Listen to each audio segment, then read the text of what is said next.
Ukraine Russia যুদ্ধ এখন শুধু সম্মুখ সমরের মধ্যে সীমাবদ্ধ নেই, এটি ছড়িয়ে পড়েছে সামাজিক যোগাযোগ মাধ্যম, এনক্রিপ্টেড মেসেজিং অ্যাপ এবং গোয়েন্দা সংস্থার নেটওয়ার্কেও। মার্কিন সাময়িকী দ্য আটলান্টিকের এক প্রতিবেদনে উঠে এসেছে অধিকৃত ইউক্রেনীয় অঞ্চলে রুশ বাহিনীর বিরুদ্ধে পরিচালিত প্রতিরোধ আন্দোলনে গুরুত্বপূর্ণ ভূমিকা পালন করছেন বহু নারী, যাদের স্থানীয়ভাবে বলা হচ্ছে ভিডমা বা ডাইনি।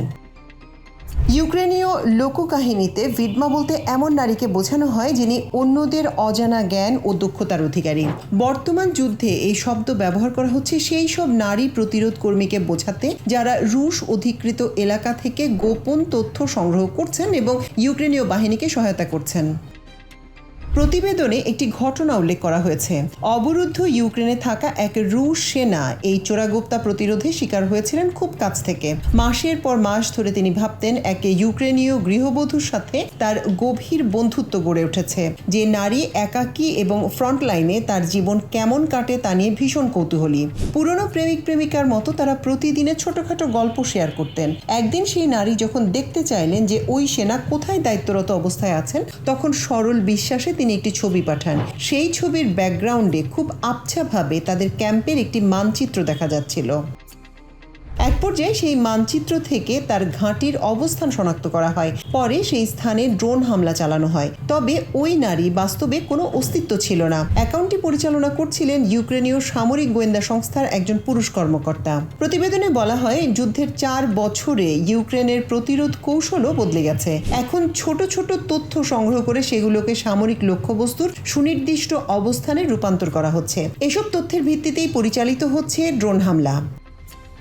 সাবেক ইউক্রেনীয় পার্লামেন্ট মেম্বার সিয়া ওরোবেটস দ্য আটলান্টিককে বলেন, ইউক্রেনীয় সমাজে ভিডমাদের জ্ঞান ও দক্ষতার জন্য সম্মান করা হয়। বর্তমানে এই নারীরা রুশ চেকপয়েন্ট অতিক্রম করে হাসপাতাল, স্কুল কিংবা বিভিন্ন প্রতিষ্ঠানে কাজ করতে করতে গুরুত্বপূর্ণ তথ্য সংগ্রহ করছেন।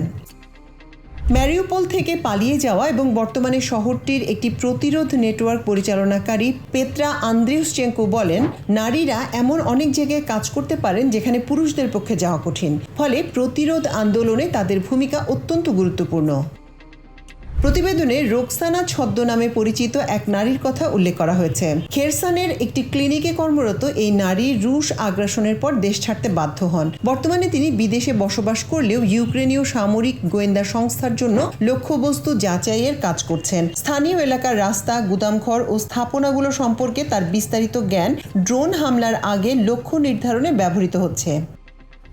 রোকসানা বলেন, গুদামঘর আবার তৈরি করা যায়, কিন্তু রাশিয়ানরা নিহত হলে তাদের আর ফিরিয়ে আনা যায় না। প্রতিবেদনে আরও বলা হয়, ইউক্রেনীয় গোয়েন্দা সংস্থাগুলো অনলাইনে রুশ সেনাদের সঙ্গে সম্পর্ক গড়ে তুলে তথ্য আদায়ের জন্য বিশেষ কৌশল ব্যবহার করছে। অনেক ক্ষেত্রে নারী পরিচয় ব্যবহার করে রোমান্টিক সম্পর্কের ভান করে গুরুত্বপূর্ণ তথ্য সংগ্রহ করা হচ্ছে।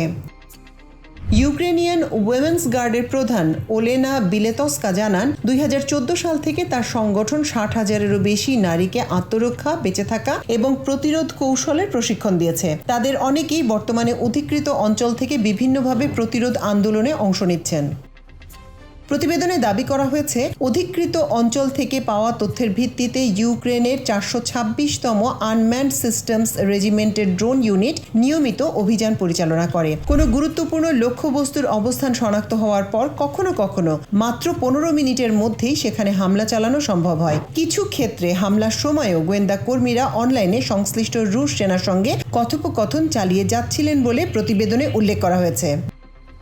মারিউপোলে সক্রিয় এক প্রতিরোধ কর্মী, যিনি শেস্ত্রা নামে পরিচিত, তিনি বলেন, তিনি চান রুশ সেনারা সব সময় সন্দেহ ও ভয়ের মধ্যে থাকুক এবং চারপাশের প্রতিটি সাধারণ মানুষের মধ্যে সম্ভাব্য হুমকি দেখতে বাধ্য হোক।